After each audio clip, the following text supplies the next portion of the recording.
Well, now straight after the break, we'll have a brand new episode of Kent Film Club. It's our programme where figures from across Kent come into the studio to discuss their 4 favourite films. The show's presenter, Chris Deacy, joins me in the studio now. Chris, thank you very much for joining us today. I wanted to start actually by talking a little bit about Oliver's report that we just saw there, where, talking about vinyls and how people are still collecting them. Could we see similar things in the film industry? I can't see people queuing up to get old DVDs, for example.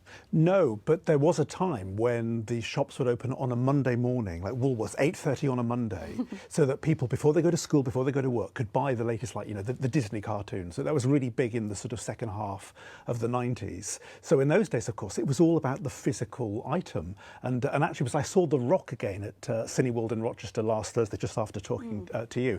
And I found the original stub from when I saw it in Swansea, in the part of the world where I used to live, in 1996. I've also got a Mrs. Doubtfire stub. So having those physical things, like in Ollie's report there, matters. It's almost like, you've got the encapsulation of that film through that very physical rather than digital ticket. There's a lot of nostalgia and sentiment to it, isn't it? Especially if you can remember, for example, yourself going back and watching The Rock all those years ago.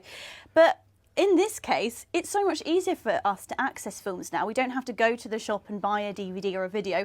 We've got it all on our streaming platforms, haven't we? So are you worried that sort of art of going to the shop and getting them, maybe saving up your money and buying a new DVD, is dying out? Well, I used to enjoy the pilgrimage, the ritual of going on a Saturday to the big city, buying those films, the VHS. I remember going to London once, looking for Hitchcock's North by Northwest. This was in around 1996, and it wasn't available. And it was, I really wanted this film. These days, you just press a button and it's there. During lockdown, I went through all my old DVDs and Blu-rays, but then that was the turning point, because now I wouldn't think of buying all these films. Yeah. I've got boxes. I moved house in 2015, and the chap who was moving said, "I'll just get your videos from the loft." Turned out he estimated there were 2,500. I had about 500 more downstairs, and I've got all these boxes at home. I mean, inconceivable now, because of course we'd have everything in a digital format. Right, and just quickly as well, we've had some big news this week as well. Quentin Tarantino has scrapped plans for his final film. He's abandoned the film, The Movie Critic, according to industry reports. What do you think about this?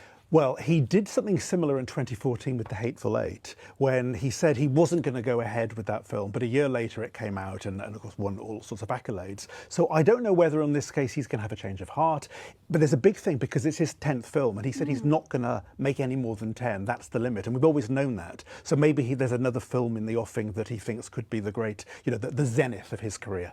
Brilliant. Well, Chris, thank you so much for joining us, as always. Great to hear from you, and viewers can stick around for a brand new episode of Kent Film Club. Thanks, Chris.